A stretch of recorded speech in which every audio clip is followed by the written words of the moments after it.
All right, so in this example, we've got the series, the summation from 1 to infinity of n cubed over 3 to the n. Okay, now I know that exponential functions dominate any power functions. So the limit of n cubed over 3 to the n goes to 0. But I want to apply the ratio test. So I'm just going to look at the ratio of consecutive terms and see what happens as n goes to infinity. So first of all, I'm just going to calculate this out. an plus 1 over an. So I have the n plus 1th term is just, I'm just going to replace n with n plus 1. So I get n plus 1 cubed over 3 to the n plus 1. And then rather than dividing by an, I'm just going to multiply by the reciprocal of an. So I'm just going to flip this thing over, and I get 3 to the n over n cubed. Okay? Now, I've dropped the absolute value signs because really everything in here is positive. So I don't really need the absolute value signs.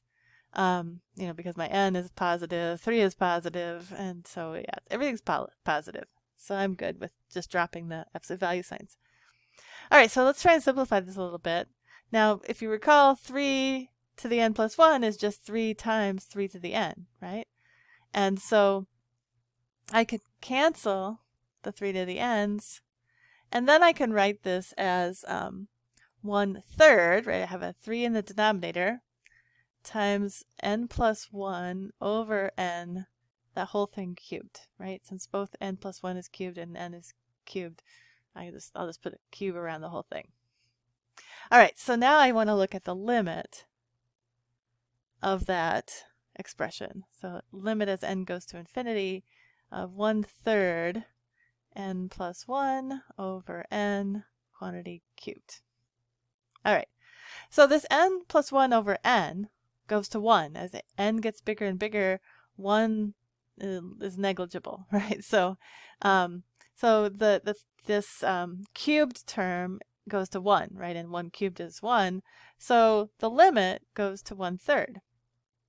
And that is less than 1. So the ratio test tells us that the series converges. The series converges by the ratio test. All right, so we'll go on to the next example, which is just another variation of applying the ratio test.